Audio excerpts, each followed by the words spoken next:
Good evening, and thank you so much for your time. We do appreciate it. Now, this global survey has spoken to 867 CFOs across the world, 55 of them from Africa. I'm wondering, do they share concern about revenue and business recovery? Are they on the same page around those issues? Good evening, Sally, and good evening to all your viewers. Sally, we do see a great deal of consistency between the sentiments expressed by African-based CFOs to those of their more global counterparts, so they are definitely on the same page. All right, so as companies start to open up here in South Africa and across the globe, what are the big priorities? So the big challenge for businesses and leaders tasked with managing them is that they really have to balance immediate concerns, Sally, with organizing and planning to steady their operations in the new normal. Secondly, these businesses have to deal with the expected benign economic conditions that are expected throughout the African continent. The IMF, for instance, has already pronounced that it expects economic activity in sub-Saharan Africa to decrease by about 1.6% this year. And it gets even worse in some of the oil exporting countries in the continent, where it could decrease by as much as 2.8%.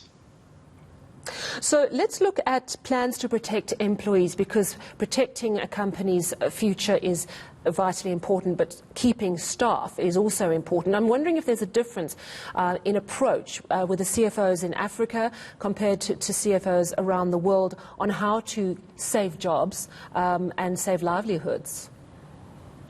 We were actually quite pleasantly surprised, Sally, that the vast majority of the 55 African-based CFOs that were surveyed were quite bullish about the ability of their organizations to actually safeguard the well-being of their staff and to the greatest degree possible to actually protect jobs in a continent that so badly needs jobs.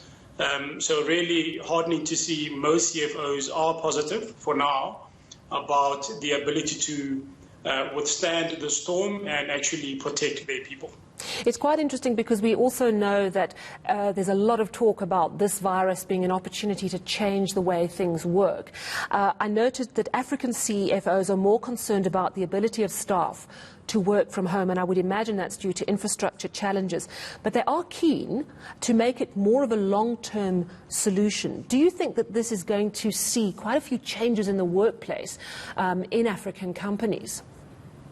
CFOs are sending a strong message, Sally, that they see the changes that have been forced upon many workplaces as changes that are here to stay.